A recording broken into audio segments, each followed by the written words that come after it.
ಗದಗ ನಗರದಲ್ಲಿ ನಾಲ್ವರ ಭೀಕರ ಹತ್ಯೆಗೆ ಇಡೀ ಗದಗ ನಗರವೇ ಬೆಚ್ಚಿ ಬಿದ್ದಿದೆ ಅಂತ ಹೇಳೋದು. ಅದರಲ್ಲೂ ಕೂಡ ಈ ಕೊಲೆ ನಡೆದದ್ದು ಯಾಕೆ ಏನು ಅಂತ ಅನ್ನೋದು ಸಾಕಷ್ಟು ಪ್ರಶ್ನೆಗಳು ಕೂಡ ಈಗ ಕಾಡ್ತಾ ಇದೆ. ಈಗ ನಾವು ಗದಗ ನಗರದ ಕೊಲೆಯಾದಂಥ ಒಂದು ಸ್ಥಳದಲ್ಲಿ ಮನೆ ಹತ್ತಿರ ಇದ್ದೀವಿ, ನೋಡ್ಬೋದು. ಇದು ಏನು ಕಳ್ಳರು ಎಲ್ಲಿಂದ ಈ ಮನೆ ಪ್ರವೇಶ ಮಾಡಿದ್ರು ಅನ್ನೋದು ನಾವು ನಿಮಗೆ ತೋರಿಸ್ತೀವಿ.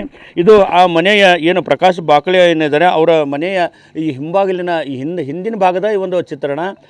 ಇದೇ ಇಲ್ಲಿಂದಲೇ ಅವರು ಏನು ಕಳ್ಳರು ಅಥವಾ ದುಷ್ಕರ್ಮಿಗಳು ಇಲ್ಲಿಂದ ಅವರು ಹತ್ತಿ ಒಳಗಡೆ ಪ್ರವೇಶ ಮಾಡಿದ್ದಾರೆ. ಇಲ್ಲಿ ನೋಡ್ಬೋದು, ಇಲ್ಲ ಅವರು ಜರ್ದಿದ್ದು ಅಥವಾ ಅವರು ಏನು ಬೂಟಿಂದ ಒಂದು ಏನು ಸಿಂಬಲ್ ಕಾಲಿಟ್ಟದು ಕೂಡ ಒಂದು ಕೆಲವೊಂದು ಗುರುತುಗಳು ಕೂಡ ಇಲ್ಲಿದ್ದಾವೆ. ಈ ಒಂದು ಎ ಸಿ ಏನು ಇದೆಯಲ್ಲ, ಇದ್ರ ಮೇಲೆ ಕಾಲಿಟ್ಕೊಂಡು ಮೇಲ್ಗಡೆ ಆ ಒಂದು ಕಿಟಕಿ ಇದೆ, ಆ ಡೋರ್ ಏನಿದೆಯಲ್ಲ ಓಪನ್ ಇದ್ದದ್ದು, ಅಲ್ಲಿಂದಲೇ ಅವರು ದುಷ್ಕರ್ಮಿಗಳು ಮನೆಗೆ ಪ್ರವೇಶ ಮಾಡಿದ್ದಾರೆ. ಮನೆಗೆ ಪ್ರವೇಶ ಮಾಡಿ ಅಲ್ಲಿ ಮನೆಯಲ್ಲಿದ್ದಂಥ ನಾಲ್ವರನ್ನು ಭೀಕರವಾಗಿ ಒಂದು ಹತ್ಯೆ ಮಾಡಿದ್ದಾರೆ. ಇದು ಈ ಒಂದೆಲ್ಲ ಚಿತ್ರಣ ನೋಡಿದ್ರೆ ಇದು ಕೊಲೆಗೆ ಕಾರಣ ಏನು ಮತ್ತು ಕೊಲೆ ಮಾಡಿದವರು ಕಳ್ಳರು ಅಥವಾ ಬೇರೆಯವರು ಅನ್ನೋಂಥದ್ದು ಕೂಡ ಸಾಕಷ್ಟು ಅನುಮಾನ ಕೂಡ ಈಗ ಕಾಡ್ತಾಯಿದೆ. ಹೀಗಾಗಿ ಈ ಒಂದು ಕೊಲೆಯ ಇಂಚಿಂಚು ಕೂಡ ಒಂದು ಪರಿಶೀಲನೆಯನ್ನು ಈಗ ಮಾಡ್ತಾಯಿದ್ದಾರೆ. ಈಗ ಫಾರೆನ್ಸಿಕ್ ತಂಡ ಕೂಡ ಇಲ್ಲಿ ಏನು ಹಿಂಬಾಲಿಗಿಂದ ಏನು ಕಳ್ಳರು ಮನೆಯ ಪ್ರವೇಶ ಮಾಡಿದ್ರು ಅಲ್ಲೇ ಈಗ ಅಧಿಕಾರಿಗಳು ಪರಿಶೀಲನೆಯನ್ನು ಮಾಡ್ತಾಯಿದ್ದಾರೆ.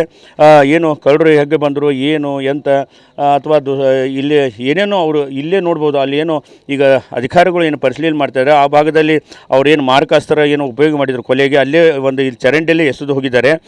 ಹೀಗಾಗಿ ಅವರೆಲ್ಲವೂ ಕೂಡ ಒಂದು ಅಧಿಕಾರಿಗಳ ತಂಡ ಪರಿಶೀಲನೆ ಮಾಡ್ತಾಯಿದ್ದಾರೆ. ಒಳಗಡೆ ಶ್ವಾನದಳ ಆಗಿರ್ಬೋದು, ಬೆರಳಚ್ಚು ತಜ್ಞರು, ಫಾರೆನ್ಸಿಕ್ ತಂಡದವರು. ಯಾಕಂದರೆ ಇದು ಇಡೀ ಅವಳಿ ನಗರದಲ್ಲಿ ಕೂಡ ಹಿಂದೆಂದೂ ಕೂಡ ಆಗದಂಥ ಭೀಕರ ಮರ್ಡರ್ ಆಗಿದೆ. ಇದು ಯಾಕೆ ಆಗಿದೆ, ಇದ್ರ ಹಿಂದೆ ಏನು ಕಾರಣ, ಬರೀ ಕೇವಲ ಏನು ಕಳ್ಳರು ನುಗ್ಗಿ ಈ ಥರ ಮಾಡಿದಾರೋ ಅಥವಾ ಬೇರೆ ಕಾರಣ ಇದಾವೋ ಅಂತ ಅನ್ನೋದು. ಯಾಕೆಂತಂದರೆ ಈ ಕುಟುಂಬದ ಹಿನ್ನೆಲೆ ಕೂಡ ರಾಜಕೀಯ ಹಿನ್ನೆಲೆ, ಜೊತೆಗೆ ಉಪಾಧ್ಯಕ್ಷರು ಕೂಡ ಇದ್ದಾರೆ. ಹೀಗಾಗಿ ಇದ್ರಾಗ ಸಾಕಷ್ಟು ಅನುಮಾನಗಳು ಕೂಡ ಬರ್ತವೆ. ಈ ಎಲ್ಲ ಎಂಗಲ್ಗಳಿಗೂ ಕೂಡ ಇಲಾಖೆಯವರು ತನಿಖೆ ಮಾಡ್ತಾಯಿದ್ದಾರೆ. ಈಗ ತನಿಖೆ ನಂತರವೇ ಕೂಡ ಈ ಕೊಲೆಗೆ ಕಾರಣ ಏನು ಅನ್ನೋದು ಸತ್ಯ ಬಯಲಾಗಲಿದೆ. ಕ್ಯಾಮ್ರಾಮನ್ ರವಿಗಳ ಜೊತೆ ಸಂಜೀವ್ ಪಾಂಡ್ರೆ, TV9 ಗದಗ್.